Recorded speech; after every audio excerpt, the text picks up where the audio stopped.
And all the way there behind the lake you get the border with Sudan.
Good morning everyone, and thank you for coming back to a new episode. Today we're gonna go to Abu Simbel in southern part of Egypt, the most southern part of Egypt.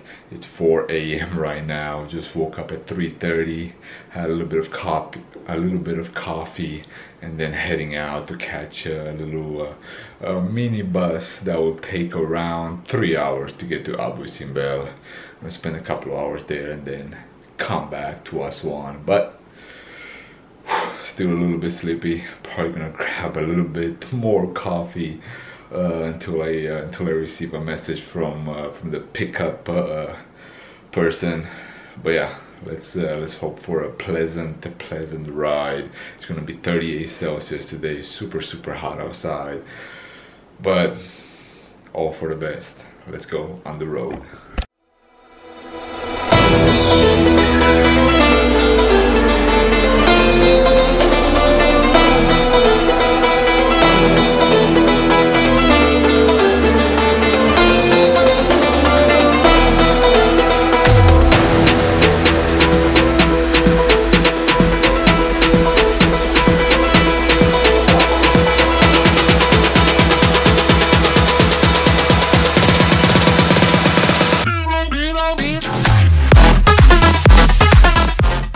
And we have finally made it. It didn't take exactly 3 hours to get here, but it was around 2.5, and with a 15-minute wait stop at one of the control points, or something along those lines. But yeah, right there behind that big dune, I guess, should be the main temples.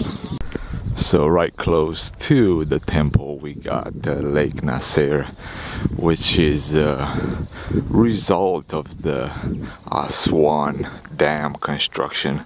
It formed this huge lake south of Egypt, and the whole site actually here had to be relocated, stone by stone, in order for it to not be lost in the flooding. So what we see right now, it's actually I guess a movement from one place to another.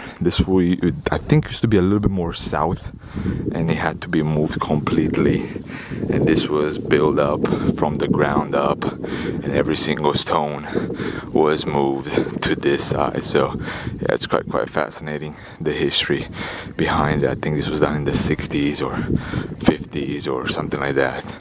And all the way there behind the lake you get the border with Sudan. So here we have the ancient temple of Abu Simbel, and from my understanding this was built by Ramses II, I think. Not sure exactly, too many of them, but either way, check out the colossal buildings. You can have some people there at the bottom, where you get a perspective of how big they actually are. And then there's another temple right there, which we're gonna go and visit here in a little bit. So inside there's not allowed no photography unless you pay 300 pounds, and paying $15, I don't think it's worth paying for a few statues. They're awesome, no doubt, but a little bit too steep for the price, even though some people still pull out the camera and took one photo with the phone, which most likely is going to go on Instagram. But yeah, it's nice, no doubt. The outside is impressive, as you can see. And again, this was moved piece by piece, and some of the buildings, some of the blocks actually weighed up to 40 tons, which is just mind-blowing to think that how much damage could have been done, and how careful they had to be in order to keep this as intact as possible. And here we have the second temple at the Abu Simbel side. I think this is the Queen Temple. It's a little bit smaller compared to the grand large temple there on the left, but yeah, most likely there's no photography in this one either, but still fascinating. The columns, there are 6 right here compared to 4 or 3.5 there, but still quite gigantic.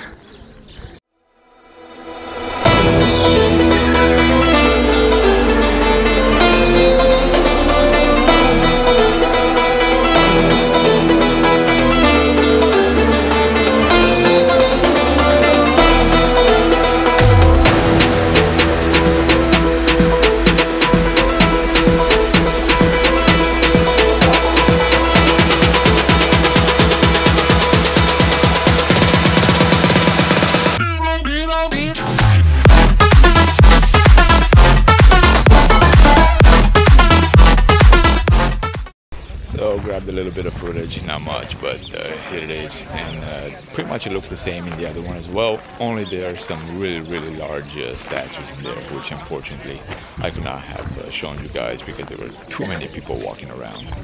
So here's a little panorama of both temples. Yeah, it's very important. If you do come to Abu Simbel, definitely come early, Just a quick little thing about the Nasser Lake, the Aswan Dam in general.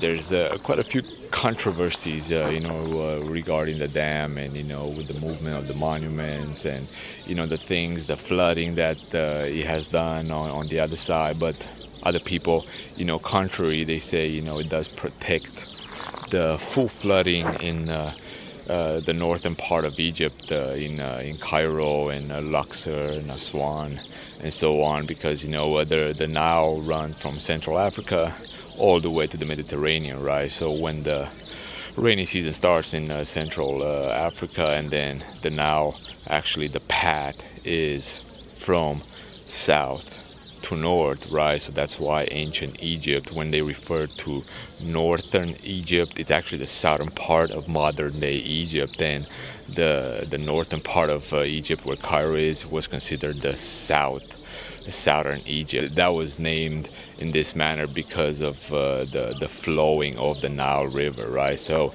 again, that was just a little FYI, but back to the dam, it does protect, and it does protect the cities from overflooding. Kind of the dam has some type of control, but then on the other side it kind of does a little bit of the opposite. So I just talked to someone that was at Abu Simbel in the 70s, 30 years ago, and they said there were like him and other 5 more people here at the side. So it's crazy how much it changed. This is the people after 9 o'clock. So yeah, if you do get here, get a little bit early.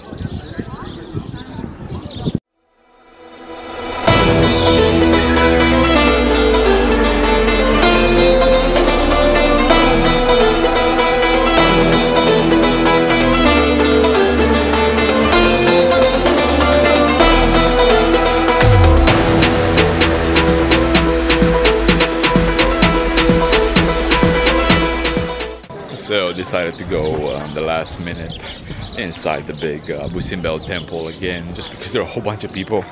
That way I was able to snap, I guess 15 second or so video. That way you guys can have a little bit of insight as well.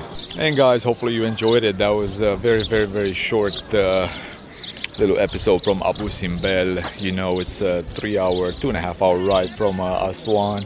We're gonna head back soon here in 10 minutes or so. Personally, I think this tempo is phenomenal, even though it's you know, 2.5-hour one way, 2.5 hours the other way, 5 hours or so from Aswan. It's 100% worth it in my opinion. It's very, very well preserved. You know, you get the lake here in the back, the Nasser Lake as well, with a super nice view.